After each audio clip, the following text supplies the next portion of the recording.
Ladies and gentlemen, there are moments in life when everything feels too heavy, like the world is sitting on your chest, and even breathing takes effort. You look around and it seems like everyone else is handling things better than you. But let me tell you something. The strongest people are not the ones who never fall.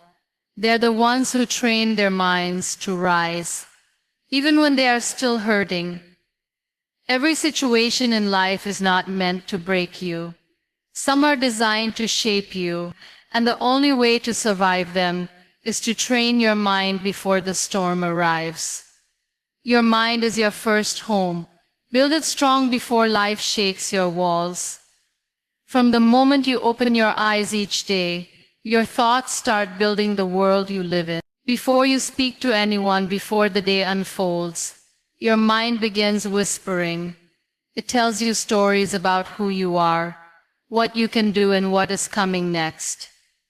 That voice inside your head becomes the first place you live. If that place is filled with chaos, doubt, fear, and shame, then even the most beautiful days will feel like prisons. But if that place is calm, focused, steady, and kind, then even in the middle of pain, you will have peace. Building a strong mind does not happen by accident. It is not a result of just reading a book or hearing one motivational quote.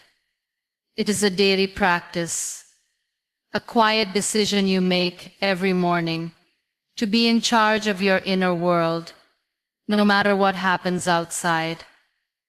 And this is not about being fake or ignoring your feelings. It is about knowing that your mind sets the tone of your life.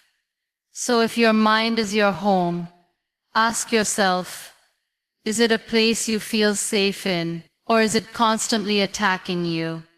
The strength of your mind is not measured by how much you know. It is measured by how you respond when things do not go your way. Think of a house built on weak foundation. When the storm comes, the walls crumble. But a house built with care, with layers of protection and support, will stand even when the winds scream. That is how your mind should be. A place where storms can hit, but peace stays. Now you might say, but I have been through so much. My thoughts are already full of pain, and that is okay. That is where you begin. Strength is not the absence of scars. It is learning how to live with them without letting them define you. You start by noticing your thoughts. What kind of stories are you feeding your mind every day? Are they making you stronger, or are they making you sink? When something bad happens, a weak mind says, "Why me?" A strong mind says, "What now?" That shift alone changes everything. One is a question that keeps you stuck. The other is a doorway to growth. You train your mind to stop asking painful questions that have no answers, and instead start looking for the next step. You do not need to see the entire staircase. Just the next step is enough. And you practice not just in big moments, but in small daily things. When your tea spills, when your plan changes, when someone forgets your effort, you use those moments to build patience, grace, and clarity. Because if your mind can stay calm in small chaos, it will be ready when the big ones arrive. Strong minds are not loud. They do not argue to prove their worth. They do not panic when things shift. They observe, they breathe, and then they choose their response. Not out of fear, but out of wisdom. And that wisdom, it comes from training, from falling and rising and falling again, until your mind knows this fall is not the end. So if your life feels messy right now, go back to your mind, build it, protect it, love it. It is the only home you carry with you in every situation for the rest of your life. Emotional reactions destroy clarity. Discipline protects it.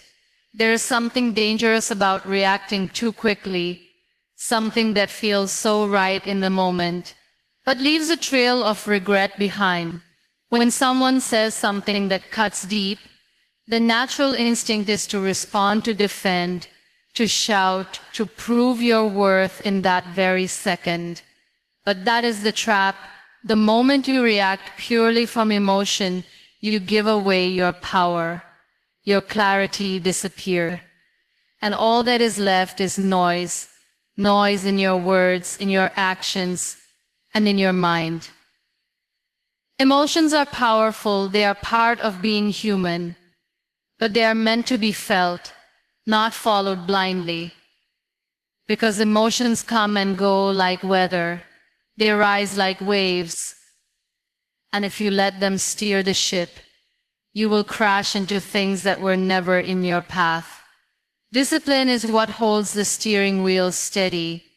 It says, feel it, but do not let it rule you. It gives you the space to breathe before you move, to think before you speak, to choose before you act. When you train yourself to pause, even just for a few seconds, you make room for clarity. You allow your higher mind to step in and ask, is this worth it? Will this help, or will this make things worse? And that pause, that small moment of self-control, can change everything. You stop yourself from sending that message you'll regret. You stop yourself from reacting to people who do not deserve a reaction. You stop yourself from turning a small misunderstanding into a permanent wound. Most people confuse strength with loudness. They think being strong means responding immediately, defending themselves at every turn, never letting anything slide. But real strength is quiet. It is calm. It walks away from drama. Not because it cannot fight, but because it knows peace is more valuable than winning a pointless argument. Discipline is what helps you walk away. It is the quiet voice inside that says, not every battle is mine. Not every fire needs my fuel. Clarity cannot exist in chaos. When your heart is racing and your mind is spinning, nothing you say or do will reflect who you truly are. You will speak from pain, not purpose. You will act from anger, not alignment. And then you will wonder why things keep getting worse. That is why discipline is not about being cold or robotic. It is about protecting your peace.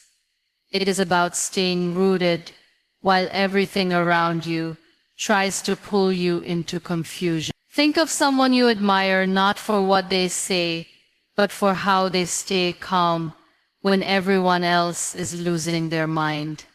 That is not a gift. That is training. That is the result of choosing silence over shouting, breathing over breaking, listening over lashing out. And that kind of training is not easy. It takes time.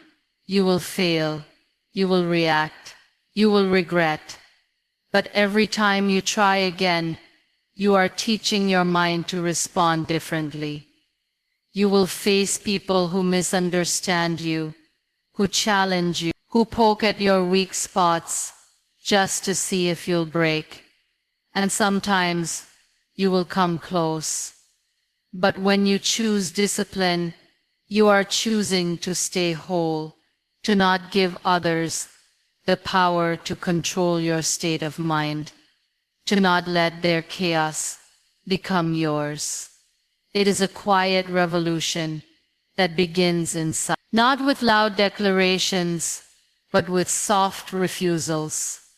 Not today, not this time, not like this. You keep choosing clarity. You keep choosing control. You keep choosing yourself. Choose perspective over panic. Panic feels like drowning. It takes over your breathing, your thoughts, your heart rate. It clouds your vision and convinces you that everything is falling apart, even when it is not. The moment panic enters, clarity leaves. You cannot see options. You cannot hear reason. All you know is fear. And when you make decisions from that place, they are rarely the right ones. But perspective is different. It does not silence reality, but it puts it in context. It lets you zoom out, take a breath, and realize that one moment does not define your entire life. That one problem, no matter how big it feels, is still a page, not the whole book. Perspective is something you choose. It is not about pretending everything is fine. It is about finding a way to see beyond what is screaming at you. It is standing in the middle of the storm and saying, "This is hard, but it is not hopeless." It is remembering past challenges you thought you would not survive and realizing you are still here. Panic tells you this is the end. Perspective tells you this is part of the journey. When something unexpected happens, your first reaction might be fear. That is human. But what you do next, that is where the training begins. Do you let that fear spiral into worst-case scenarios? Do you believe every negative thought your mind throws at you? Or do you pause, take a breath, and ask yourself, what else could be true here? Maybe this delay is a redirection. Maybe this failure is a teacher. Maybe this moment is not as permanent as it feels. That shift in mindset can change everything. Not just how you feel, but what you do next. Perspective makes space for solutions. When you stop panicking, your brain can actually think. You start to see options you missed before. You become creative instead of reactive. You ask better questions. You listen more carefully. You realize that most of what scares you is temporary. And even the things that are not, you begin to see how they can be carried, how they can shape you, how they can lead to growth you never asked for, but probably needed. One of the most powerful habits you can build is asking yourself, will this matter a year from now? It is not about dismissing real problems. It is about breaking their illusion of total power. Most of the things that trigger panic are immediate, loud, and uncomfortable, but not always important in the long run. When you remind yourself of the bigger picture, you shrink the fear. You bring the situation back to its true size. Perspective also gives you compassion. When you're not panicking, you are more present. You become kinder to yourself. You stop judging every mistake as proof that you are failing. You start seeing yourself as someone who is learning, someone who is navigating life the best they can. You forgive faster. You let go more easily. You stop trying to control everything and start trusting that you can handle whatever comes. Choosing perspective does not mean you never feel fear again. It means you stop letting fear make your decisions. It means you recognize that every thought is not truth. Every emotion is not a command. You can feel fear and still choose to act from wisdom. You can feel pressure and still move with intention. That is the strength that comes from a trained mind, not the absence of difficulty, but the ability to stay rooted when difficulty arrives. And the more you practice this, the more natural it becomes. You begin to meet chaos with curiosity instead of panic. You start asking, what is this moment trying to show me, instead of why is this happening to me? That shift turns pain into purpose, confusion into clarity, and fear into a stepping stone instead of a wall. Detachment is strength, not indifference, but mastery of emotion. There is a quiet kind of power that comes from not letting everything affect you. People often confuse it with being cold or distant, but detachment is not about shutting your heart off. It is about protecting your energy. It is about understanding that not every emotion deserves your full attention, and not every situation deserves a reaction. When you are deeply attached to everything, every word, every outcome, every opinion, you become a slave to circumstances. Your peace becomes fragile, your confidence starts depending on people, and your entire mood is hijacked by things outside your control. Detachment teaches you how to stay steady. It shows you how to love people without losing yourself, how to work hard without becoming obsessed with results, how to care deeply without clinging desperately. It is not that you stop feeling, you just stop allowing your feelings to overpower your decisions. You stop living in reaction mode. You begin to observe, to listen, to process, and then respond with clarity. That is where real power begins. We are taught to care, to give our best, to show up with passion and presence. And all of that is beautiful. But without detachment, it becomes dangerous. Because when your entire identity is tied to one person's approval or one plan's success, you give that thing the power to destroy you. One harsh word can shatter you. One missed opportunity can crush you. That is not strength. That is dependency, dressed as passion. Detachment says, I care, but I am not controlled. It says, I want this, but I will be okay without it. In relationships, detachment means loving someone without needing them to complete you. You stop demanding that they behave a certain way just to make you feel secure. You begin to love freely, give openly, and let go peacefully. You stop trying to control their actions and start focusing on your own peace. That shift alone removes so much conflict. You stop chasing. You stop begging. You stop overthinking every message, every tone, every silence. And in that space, you finally breathe. In your work, detachment means giving your best without burning out in the name of results. You stop tying your worth to success or failure. You learn to enjoy the process, to grow from the journey, without obsessing over the destination. You do your part with discipline, and then you trust. You allow life to unfold. This does not make you less ambitious. It makes you more powerful. Because your confidence is no longer built on outcomes, but on effort and intention.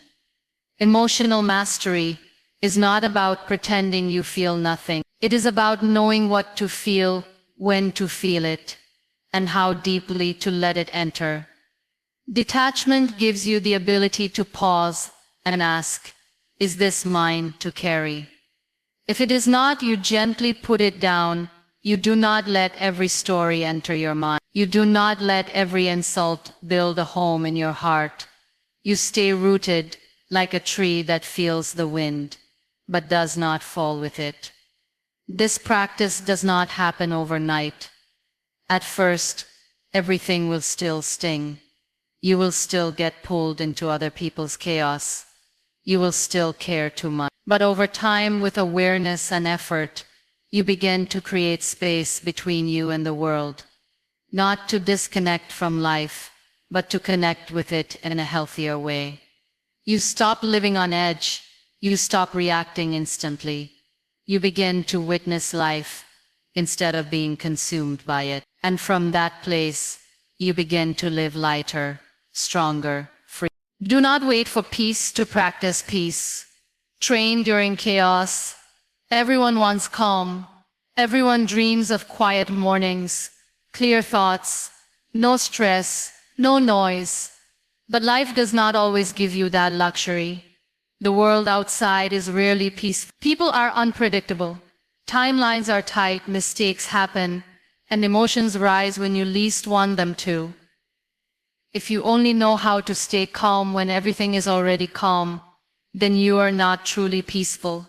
You are just comfortable, and comfort is temporary. Chaos is inevitable. So the real test, the real growth begins when you learn how to practice peace in the middle of noise. Peace is not a place you visit, it is a skill you build. And like every other skill, you need to train it where it is hardest to find. Think of a dancer practicing balance, not in a studio but on a shaky floor. That is how peace works. You do not wait for the perfect moment. You train your mind when the floor is shaking, when everything is going wrong, when people are yelling, deadlines are crashing, and your patience is hanging by a thread. That is where your practice begins. There is a part of you that wants to run from discomfort. That part will say, "I'll be calm once this is over," or "I just need things to settle down." But if you listen to that voice, you will spend your whole life waiting for people to behave, waiting for circumstances to improve, waiting for your environment to give you permission to feel okay. Peace does not wait. Peace does not depend on anything outside of you. It starts when you stop blaming the world for your inner storm and begin calming yourself regardless of what the world is doing. When someone speaks to you in anger, peace is not silence, it is restraint. When your plans collapse, peace is not pretending it does not matter, it is choosing your response. When your heart is breaking, peace is not acting like you feel nothing, it is finding the stillness underneath the pain. That kind of peace is earned. It comes from facing real situations, not running from them, from breathing through the panic, from grounding yourself while your emotions beg you to lose control. You practice it in small things. When traffic slows you down, when your phone keeps ringing, when someone interrupts you, when things do not go your way. These are not just random annoyances. These are your training grounds. Life is constantly giving you tiny moments to practice peace, not to punish you but to prepare you. Because if you can stay steady in the little things, you are more likely to stay steady when the big storms hit. People often think peace looks like yoga mats and meditation music, and while that can help, real peace is much simpler. It is in the breath you take before replying, the pause before reacting, the decision to not match someone else's bad energy. It is a quiet kind of power, not to suppress your feelings, but to rise above them, to see what is happening, acknowledge it, and still choose to protect your state of mind. The more you train in chaos, the more natural peace becomes.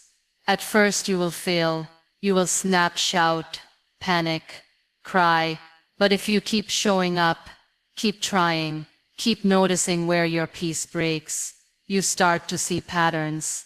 You start to catch yourself sooner, and little by little, your mind rewires, your reactions slow down, your awareness sharpens, your calm becomes stronger than your chaos. Habits shape mental strength more than motivation. Motivation feels amazing. It is that rush of energy when you hear something inspiring, or when you get a new idea, it makes you believe that you can do anything. But the truth is, motivation does not last. It fades. It comes and goes like a wave. You cannot rely on something so unstable to build a strong mind. What actually shapes your mental strength, what truly builds resilience and focus and calm, is your daily habits. The small repeated actions you do when no one is watching. The quiet routines that seem boring but are actually transforming you without you even noticing. Every time you choose a healthy habit, you're teaching your mind discipline. You're telling your brain, "I show up, no matter how I feel."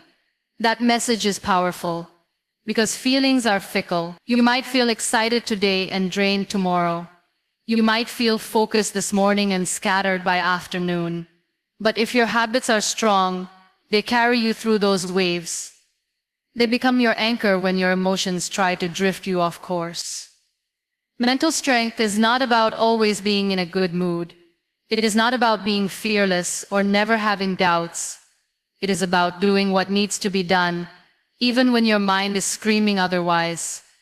That kind of strength can only be built through repetition. When you wake up and meditate for 5 minutes every day, you're not just calming your nerves, you're training your brain to pause. When you journal before bed, you're not just writing, you're learning how to process your thoughts. When you take a walk instead of scrolling endlessly, you're not just moving your body, you're choosing clarity over distraction. These may seem like small things, but together, they change everything. People wait for motivation to start something important. They say, I'll begin when I feel ready, or I just need the right mindset. But mental strength does not come from waiting. It comes from doing. Even when your bed feels warmer than the world, even when your thoughts are loud and messy, even when progress feels invisible, that is when habits matter the most.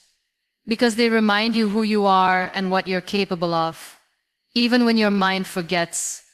When you build strong habits, you also remove decision fatigue. You do not have to think about whether or not to do something. You just do it. It becomes automatic. That automation frees your mental energy for more important things. You do not waste your day battling with yourself over every little choice. Your habits handle it for you. That kind of structure gives your mind space to breathe, space to reflect, space to grow. It is tempting to chase big changes, to believe that one major breakthrough will make everything better. But real change comes in tiny steps. Drinking more water, getting enough sleep, saying no when you need to, practicing gratitude, speaking kindly to yourself. These are not dramatic. No one will applaud you for them, but they are the bricks that build mental strength. Quiet, consistent, and strong. You will not always see results right away. You might go weeks or months without feeling like anything is shifting. But if your habits are good, change is happening beneath the surface. Your mind is learning how to stay calm, how to focus, how to bounce back. And one day when life throws something heavy at you, you will realize you can handle it. Not because you were inspired, but because you were prepared. You did the work, you trained your mind quietly, and now it stands strong. Even when the world does. The mind listens, teach it what to believe. Every thought you repeat becomes a belief. Every belief you reinforce becomes your truth. And every truth you hold shapes the way you see the world, yourself, and your possibilities. The mind is always listening, not just to what others say, but to what you say. The quiet inner conversations, the jokes you make about yourself, the labels you use, the doubts you replay, all of it is information. Your mind picks it up and starts building a reality around it. That is why it is so important to be intentional with the messages you feed your own brain. Most people do not realize how much of their suffering is self-created. They wake up and say, I'm tired, I'm not good enough, nothing ever works for me. And even if those words come out casually, the mind does not treat them casually. It stores them, stacks them, and slowly builds an internal narrative that becomes harder to escape. You begin to look at life through that lens. Opportunities don't feel real. Compliments feel like lies. Setbacks feel like proof that you're failing. But all of that started with a thought, one you probably didn't even mean to believe. Your mind is like a garden. If you don't plant anything, weeds will grow. If you're not actively teaching your mind what to focus on, it will pick up whatever is loud, dramatic, or familiar. And a lot of that is negative. That's why training your mind is not about forcing fake positivity. It is about teaching it balance, teaching it to recognize what is helpful and what is harmful, to question thoughts instead of obeying them blindly, to separate truth from fear and story from fact. Start with how you speak to yourself. Every time you say, I can't, ask yourself, why not? Every time you think, this always happens to me, challenge it. Does it really always happen? Or is your mind highlighting the negative to keep you in the loop of fear? Thoughts are not commands, they're suggestions, and you get to choose which ones to follow. The more you question them, the more power you take back. Next, teach your mind new language. Not slogans or cliches, but truthful, grounded thoughts that build resilience. Tell yourself, I've been through hard things before, and I'm still standing. Remind yourself, I don't need to be perfect to be worthy. When you make a mistake, say, this is how I learn. When you feel fear, whisper, this feeling is not permanent. These are not magic words.